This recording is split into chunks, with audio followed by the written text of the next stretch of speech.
Bienvenue à vous tous qui êtes fidèles à ce nouveau rendez-vous de Maman Justine vous parle. La semaine passée, nous avons abordé la question de la proposition de loi Tchani et vous étiez nombreux à réagir et à me demander d'approfondir le sujet dans une de nos langues nationales, ce qui sera fait aujourd'hui.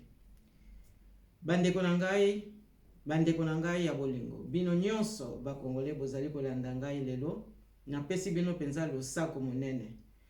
Ya liboso nalingi nayebisa bino proposition ya loi Tchani oyo nakobetela lisolo lisusu lelo na kamwa mozindo esengeli toyeba nano mpona nini tokomi na situation wana.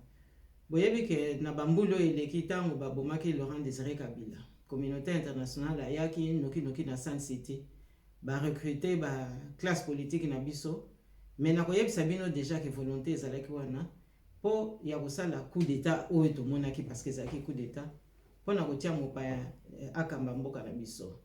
Elingi koloba ke infiltration na occupation ya mboka na biso ebandaki déjà na balogique wana.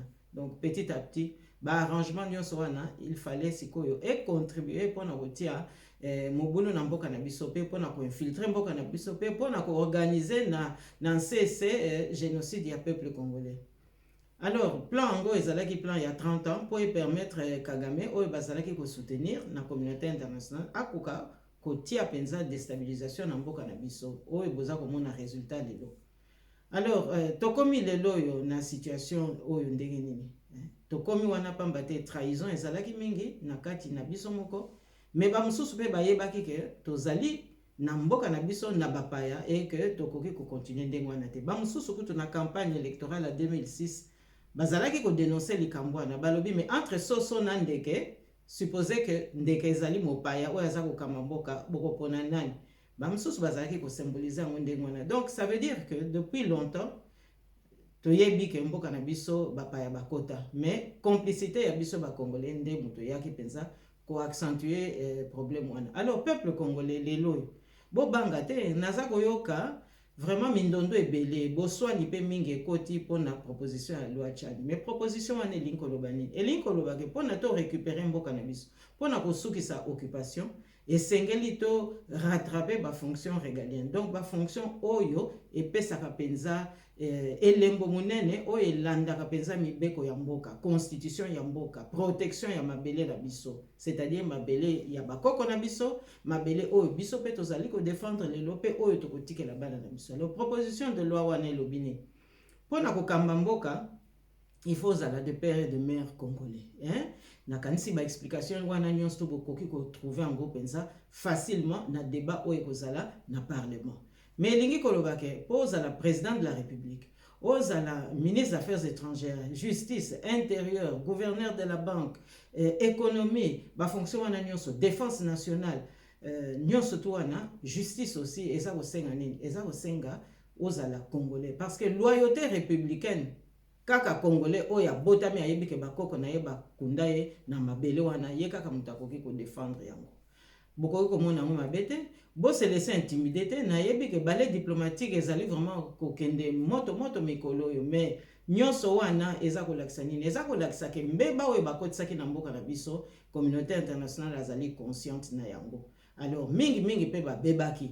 Alors baza koloba sikoyo ke non, il faut bamibatela, mais bakomibatela ndenge nini puisque na awa pe na Europa bakomi pe kosala pe nettoyage sur base morale. Alors mingi pe baza kobanga bakanga bango, et donc la seule solution bamoni ezali encore ko manipuler classe politique na biso, mais na kanisi tokoki kometika te.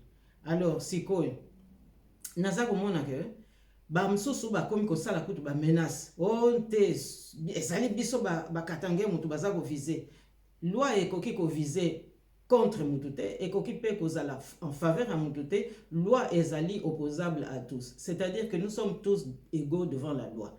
Alors baoyo bazo sala ba dispute wana ezali vraiment tentative moko vraiment très dangereuse, tokoki ko tika mboka ekende ndenge wana te. Lelo yo mutu nyonso akoya na Congo azani mopaya te, alinga za la chef de l'état, alinga za la ministre, na kanisi makambo wana nyonso mobulu wana nyonso tokoki kondima yango te.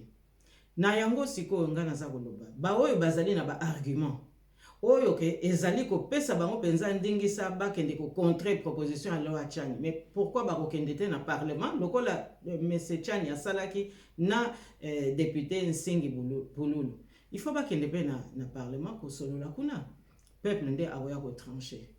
Alors oyo ya komema mobulu na libanda ya parlement na kanisi vraiment ezali irresponsable. Alors nayoki pe monseigneur Ambongo ye pe abimi atiki nanu église na ye ake nanu siko kokota na politique pona koloba ke ba oyo balingi bazongisa ordre na mboka, balingi bazongisa souveraineté na mboka na biso na masolo ya discussion ya proposition ya loi Tchani bazali ba apprenti sorcier. Mais apenza ko kamisa nga pezo pesa nga mawa mingi. Mokambi ya nzambe penza papa uti awa kala mingi te na mboka wana. Alobi nini? Alobi ke peuple congolais aza lokola diamant, il faut ko protéger, il faut ko respecter. Mais sikoyo cardinal Ambongo aza koya kolobo non ba oyo balingi batosa mibeko tata nzambe ezali ba apprenti sorcier. Nakanisi langage wana en tout cas eza kopesa biso ba interrogation mingi par rapport ya intégrité pe morale ya yemoko tata Ambongo. Alors nakanisi pe na nyonso wana tokoki koloba kaka likambo moko. Peuple congolais pouvoir eza na maboko na bino. Mutu moko abangisa bino te. Mutu moko pe alendisa bino te. Parce que ezali force de frappe oyo tata nzambe apesi biso. Nako rappeler lisusu parce que baza mingi bakendeke ko sambela il faut mboka na biso to protéger ngo Bible na maboko tongo pokwa mais résultat ezomona na te mais ndenge nini bolingi tata nzambe apesa biso bénédiction soki toza kotosa mibeko te. Deutéronome 17:15 eza clair. Il faut kotosa mabele, il faut ko batela mabele. Les 10 commandements pareil. Yango na pe bomona kake l'heure tata nzambe apesa ki mibeko. Honore ton père et ta mère. Elinko lobanini. Mère patrie aussi. Alors mère patrie wana nde yango wana mozindo penza ya proposition ya loi Tchani. Na sengi bino peuple congolais botelema bo hésiter te.